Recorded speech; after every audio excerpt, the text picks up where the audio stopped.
Sharma this side and you are watching let's talk maths. So कैसे हैं आप सब? I hope you all are doing well.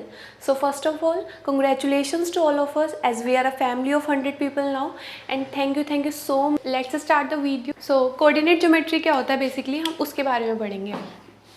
सो आपने पढ़ा होगा ये आपका कार्टेशियन प्लेन होता है। This one is the Cartesian plane. This horizontal line is the x axis and this vertical line is known as the Y axis. ये जो आपकी हॉरिजॉन्टल लाइन होती है that is the horizontal line, ठीक है, जो लेटी हुई रहती है वो होती है आपकी हॉरिजॉन्टल लाइन। एंड ये जो होती है आपकी this one is the vertical line. So horizontal line को एक्स एक्सिस बोलते हैं and the vertical one is known as the Y axis. Okay, so जब आपके ऑर्डर्ड पेयर बनते हैं विच मीन्स जब आपका कोई भी पॉइंट है एक्स एक्सिस पे और वाई एक्सिस पे किसी एक पर्टिकुलर पोजीशन पे मिलता है तो that point is known as the coordinate. For example यहाँ पे आपका कोई एक्स, इस एक्स एक्सिस पे आपका कोई पॉइंट है एक्स एंड वाई एक्सिस पे आपका कोई पॉइंट है वाई। सो अगर मैं एक्स की डायरेक्शन और वाई की डायरेक्शन लूँ तो ये दोनों एक पॉइंट पे जाकर जॉइन होंगे, तो that point is denoted by x comma y. हमेशा जो आपका horizontal line which means x axis वाला नंबर हमेशा पहले आता है एंड वाई एक्सिस वाला बाद में। तो ये जो पेयर बनता है that pair is known as the ordered pair और जिसको हम बोलते हैं कोऑर्डिनेट। आई होप आपको इतना। And this one, this intersecting point, जब आपकी एक्स एक्सिस और वाई एक्सिस जिस पॉइंट पे एक दूसरे को इंटरसेक्ट करती है that intersecting point is known as the origin of the plane.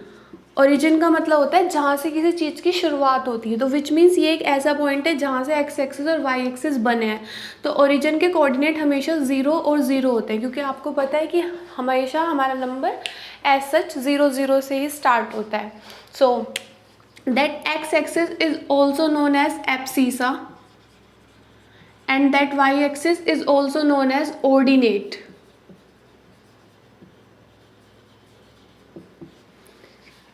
I hope आपको ये क्लियर हुआ होगा, कार्टेशियन प्लेन पता चला होगा। सो बेसिकली कोऑर्डिनेट ज्योमेट्री क्या होता है? कोऑर्डिनेट ज्योमेट्री में आप पॉइंट्स की मदद से जितनी भी आपकी ज्योमेट्रिकल शेप्स होती हैं, फॉर एग्जांपल आपका स्क्वायर हो गया, रेक्टेंगल हो गया, ट्रायंगल हो गया, लाइन के बीच की डिस्टेंस हो गई, किसी लाइन का रेशो हो गया, ये सब आप कोऑर्डिनेट ज्योमेट्री की हेल्प से पता करते हो। सो उसके लिए ये बातें जाननी बहुत ज़्यादा ज़रूरी थी कि एक्चुअली में कार्टेशियन प्लेन क्या होता है, ठीक है, ये कोऑर्डिनेट्स क्या होते हैं, ओरिजिन क्या होता है, एब्सिसा क्या होता है एंड दिस वन ऑर्डिनेट क्या होता है। जब एब्सिसा और ऑर्डिनेट एक साथ इन्फ्यूज़ हो जाते हैं तो हम उसको कोऑर्डिनेट बोलते हैं। आई होप आपको यहाँ पे इतना क्लियर हुआ होगा।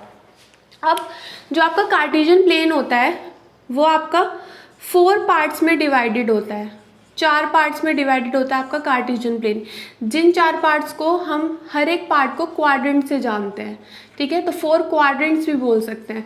तो ये आपका फर्स्ट क्वाड्रेंट होता है, this one is the second quadrant, ये आपका थर्ड क्वाड्रेंट होता है and this one is the fourth quadrant.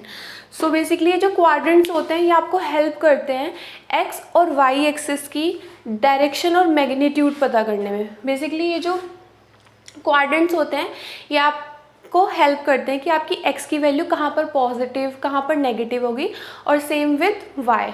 सो अब हम चेक करते हैं कि first quadrant, second quadrant, third quadrant and fourth quadrant में एक्स और वाई की वैल्यू कैसे चेक करेंगे। सो अगर ये आपका कार्टेशियन प्लेन है, this one is the positive x direction, x dash is the negative x direction, this one is y and this one is the y dash, x dash y dash, ठीक है। यहाँ पे positive x की values होती है, यहाँ पे negative x की वैल्यूज़ होती है, यहाँ पे पॉजिटिव y की वैल्यू होती है, यहाँ पे नेगेटिव y की वैल्यू होती है। सो ये आपका फर्स्ट क्वाड्रेंट होता है।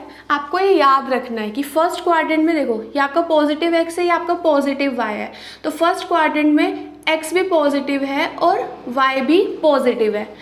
अब ये आपका क्या है, सेकंड क्वाड्रेंट है। अगर मैं इधर आती हूँ तो ये जो x डैश है विच मीन्स ये नेगेटिव क्वाड्रेंट है, ये नेगेटिव लाइन है और ये क्या आपका पॉजिटिव वन, तो आपका x नेगेटिव है और y आपका क्या है, पॉजिटिव है। दिस वन ये आपका थर्ड क्वाड्रेंट है, इसमें आपका x भी नेगेटिव है और y भी नेगेटिव है। ये आपका फोर्थ क्वाड्रेंट है, इस फोर्थ क्वाड्रेंट में x भी पॉजिटिव है और y क्या है, नेगेटिव है। तो ये आपके 4 क्वाड्रेंट्स होते हैं, जिन 4 क्वाड्रेंट्स में x और y की वैल्यू वेरी करती रहती है। यहाँ तक क्लियर हुआ होगा। चलिए आगे बढ़ते हैं थोड़ा सा, ठीक है। सो ये हो गई यहाँ तक की बात। अब बात करते हैं हम, अगर ये आपका कार्टेशियन प्लेन है ना, x dash y and y dash, ठीक है, this one is the origin 0 and 0। अगर आपको बोलते हैं कि आपका कोई पॉइंट है जो सिर्फ x एक्सिस पे लाई कर रहा है, ठीक है, आपको बोल दिया कि कोई भी लाइन है, फॉर एग्जांपल एक लाइन है जो x एक्सिस से पास कर रही है सिर्फ, तो x एक्सिस से वो ऐसे पास कर सकती है, ऐसे पास कर सकती है, ऐसे पास कर सकती है, ठीक है, विच मीन्स ये क्या है, सीधा सीधा y एक्सिस के पैरेलल है। तो अगर कोई ऐसी कंडीशन आती है कि कोई भी लाइन या कोई भी पॉइंट जो पैरेलल हो y एक्सिस के, ठीक है, अगर पैरेलल टू y एक्सिस है, अगर मान लो फॉर एग्जांपल आपको x की वैल्यू 2 दी है, तो x इज इक्वल्स टू 2, ये एक लाइन हो गई, तो ये y एक्सिस के क्या हो गई, पैरेलल हो गई। तो अगर ऐसी कंडीशन होती है तो आपके जो कोऑर्डिनेट्स बनते हैं, x एक्सिस पर तो 2 है लेकिन y पर पैरेलल है, विच मीन्स y को तो कहीं पर भी इंटरसेक्ट नहीं कर रही है, तो y हमेशा क्या होता है, 0 होता है। सेम विद x एक्सिस, अगर आपकी कोई भी लाइन, अगर आपका कोई भी point parallel to x axis है, अगर x एक्सिस के पैरेलल है, सो आपके जो कोऑर्डिनेट्स बनेंगे वो बनेंगे 0। और अगर मान लो x इज इक्वल्स टू 2 है, sorry y is equals to 2 है, ये कोई लाइन है y इज इक्वल्स टू 2 जो x एक्सिस के क्या है, पैरेलल है, सो आपके कोऑर्डिनेट जो बनेंगे वो बनेंगे 0,2। आई होप आपको यहाँ तक क्लियर हुआ होगा। ऑन द अदर हैंड अगर हम परपेंडिकुलर की बात करते हैं, ये आपका क्या हो गया, पैरेलल का केस हो गया। परपेंडिकुलर की कंडीशन चेक करते हैं। अगर ये आपका कार्टेशियन प्लेन है, ये आपका x एक्सिस है, ये आपका y एक्सिस है, तो अगर मैं बोलती हूँ कि कोई भी लाइन है जो x एक्सिस पर परपेंडिकुलर है, विच मीन्स अगर कोई line x is equals to 2, basically x is equals to 2 ही होगी जो x एक्सिस पर परपेंडिकुलर है, तो विच मीन्स वो y एक्सिस के क्या होगी, पैरेलल होगी। So parallel to y axis और we can say perpendicular to x axis, दोनों सेम बात होती है, दोनों के कोऑर्डिनेट्स बिल्कुल सेम बनते हैं। और इसी तरीके से अगर कोई लाइन है, for example y is equals to 2 कोई लाइन है जो कि परपेंडिकुलर है y एक्सिस पर, ठीक है, तो इसका मतलब क्या है, हमें दिख रहा है कि ये क्या हो रही है, x एक्सिस के क्या है, पैरेलल है, तो विच मीन्स अगर पैरेलल टू x एक्सिस है या फिर कहीं पे लिखा हो परपेंडिकुलर टू y एक्सिस, तो तब भी आपके जो कोऑर्डिनेट्स बनते हैं वो ऐसे ही बनते हैं कि जो आपका x वाला कोऑर्डिनेट होता है, जो कोऑर्डिनेट होता है बेसिकली उसमें जो x वाली वैल्यू होती है वो 0 होती है और y की कोई पर्टिकुलर वैल्यू होती है जो भी आपको क्वेश्चन में गिवन होती है। आई होप आपको यहाँ तक क्लियर हुआ होगा, समझ में आया होगा अच्छे से। तो आगे चीज़ें बहुत ज़्यादा ज़रूरी थी कोऑर्डिनेट ज्योमेट्री को समझने के लिए, ठीक है। सो वो जब आप किन्हीं बेसिकली स्क्वायर की या फिर रेक्टेंगल की या फिर पॉइंट्स के बीच की डिस्टेंस आप जो पता करोगे वो आप 10th क्लास में पता करोगे। 9th क्लास का सिलेबस बहुत ज़्यादा इलाबोरेट नहीं है, वो ब्रीफ है, बहुत छोटा है, ठीक है। सो हम क्विकली एक क्वेश्चन देख लेते हैं कि आपका कोऑर्डिनेट ज्योमेट्री में क्वेश्चन किस तरीके से होगा, ठीक है। सो हम एनसीईआरटी बेसिस पे ही करेंगे, एनसीईआरटी के क्वेश्चन बाय क्वेश्चन हम सॉल्व करेंगे, ठीक है। सो जो कि आपको नेक्स्ट पार्ट में देखने को मिलेगा। सो आज के लिए सिर्फ इतना ही।